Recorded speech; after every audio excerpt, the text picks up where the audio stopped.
नमस्कार, सपथ समाचार में आपका स्वागत है। पेश है आज की प्रमुख खबरें।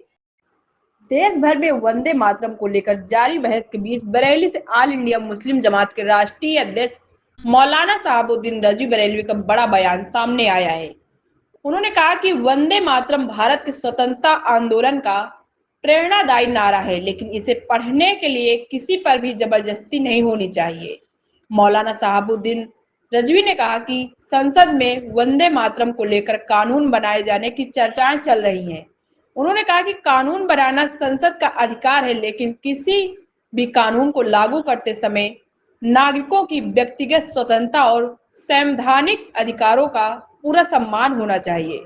उनका कहना है कि किसी व्यक्ति की देशभक्ति का आकलन केवल इस आधार पर नहीं किया जा सकता कि वह वंदे मातरम पढ़ता है या नहीं। मौलाना ने कहा कि वंदे मातरम का देश की आजादी के आंदोलन में महत्वपूर्ण योगदान रहा है। क्रांतिकारियों ने इसी नारे के माध्यम से लोगों में आजादी और राष्ट्र प्रेम की भावना जगाई थी। इसलिए इस गीत और नारे का ऐतिहासिक महत्व है, लेकिन इसे अपनाने या ना अपनाने का निर्णय व्यक्ति के विवेक पर छोड़ा जाना चाहिए। उन्होंने अपने बयान में वर्ष 1988 के केरल से जुड़े एक मामले का भी जिक्र किया। उनके अनुसार उस मामले में वंदे मातरम पढ़ने के लिए मजबूर किए जाने का विवाद अदालत तक पहुंचा था। उन्होंने दावा किया कि सर्वोच्च न्यायालय ने व्यक्तिगत अधिकारों के सम्मान पर जोर दिया था और किसी को भी उसकी इच्छा के विरुद्ध बाध्य नहीं किया जाना चाहिए। फिलहाल वंदे मातरम को लेकर राजनीति और सामाजिक स्तर पर बहस तेज है। यदि इस विषय पर संसद में कोई विधेयक आता है तो उसकी संवैधानिक और कानूनी व्यवस्था पर सभी की नजरें टिकी रहेंगी। अब देखना होगा कि इस मुद्दे पर आगे क्या फैसला होता है। सपथ समाचार ब्यूरो। देखिए,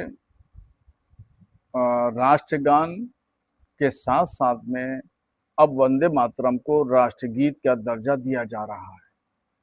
इस सिलसिले में पार्लियामेंट में एक मुसवदा पेश हुआ है और वो कानून बनाने की शक्ल इख्तियार करने जा रहा है। और इसी से संबंधित 1988 में केरला का एक मामला पेश आया था। वहाँ पर एक स्कूल के बच्चे को जबरन वंदे मातरम पढ़ाने के लिए कहा गया था। तो वो निचली कोर्ट से होते होते वो सुप्रीम कोर्ट में मामला पहुंचा और सुप्रीम कोर्ट ने ये हिदायत जारी की थी कि किसी पर जो है वो वंदे मातरम पढ़ने पर जबर नहीं किया जाएगा, दबाव नहीं डाला जाएगा। और इसी तरीके से कुछ और हाई कोर्ट के भी फैसले हैं, वहाँ पे भी इसी तरह की बातें कही गई हैं। बहरहाल अब कानून बन रहा है और अमली शक्ल इख्तियार कर रहा है। और दूसरी जो तारीखी हैसियत इसकी है वो ये है कि जब भारत की आज़ादी के लिए क्रांतिकारी लोग आगे बढ़ते थे, इकट्ठा होते थे, तो इनकलाब जिंदाबाद के नारे लगाए जाते थे, वंदे मातरम के नारे लगाए जाते थे। तो इन शब्दों के इस्तेमाल से लोगों के अंदर जोश और जज्बा भरा जाता था।